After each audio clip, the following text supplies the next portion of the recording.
সুপ্রিয় দর্শক, আসসালামু আলাইকুম। সাইমা বাংলা টিভি থেকে সবাইকে স্বাগতম। এখন দেখবেন সাইমা বাংলা টিভির সংবাদ। আপনারা জানেন এই ফতুল্লায় গডফাদার কিন্তু শাহীন ওসমান কিভাবে সন্ত্রাস চাঁদাবাজি করেছে, তার সন্তান অরুণ ওসমান সহ এখানে তাদের নেতারা এখানে সন্ত্রাস চাঁদাবাজি করেছে। আজ তারা দেশ থেকে পালিয়েছে। আমরা কঠোর ভাষায় বলতে চাই, আগামীতে ফতুল্লাতে কোন সন্ত্রাস নৈরাজ্য চাঁদাবাজি স্থান হবে না।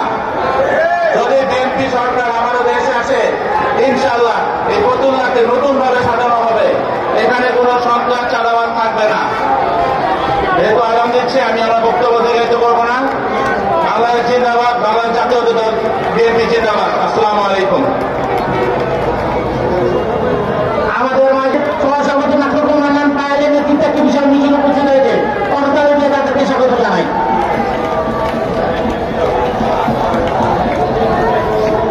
আমি মঞ্চে আসার জন্য দ্রুতভাবে অনুরোধ করছি বাংলাদেশ জাতীয়তাবাদী দল নারায়ণগঞ্জ জেলা শাখার সাবেক সফল সাংগঠনিক সম্পাদক, নারায়ণগঞ্জ তরুণ বিশ্ববিদ্যালয় করে ছাত্রছাত্রী সংসদের সাবেক ভিপি, সফল ছাত্র নেতা মাসুদুল ইসলাম রাজীব ভাইকে মঞ্চে আসার জন্য বিনীতভাবে অনুরোধ করছি। আজান দিচ্ছে, আজানের জন্য আপনারা কিছুক্ষণ স্লোগান বন্ধ রাখেন।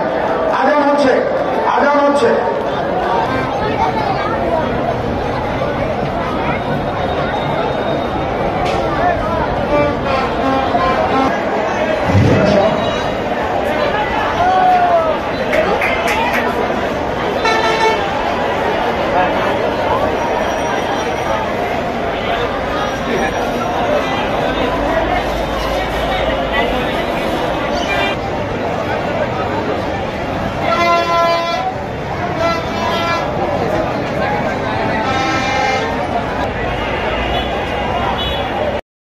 ধন্যবাদ এতক্ষণ আমাদের পাশে থাকার জন্য। সকল প্রকার বিনোদন সংবাদ দেখতে আমাদের ইউটিউব চ্যানেলটি সাবস্ক্রাইব করুন, পাশে থেকে বেল বাটনটি বাজিয়ে দিন, লাইক দিন, শেয়ার করুন।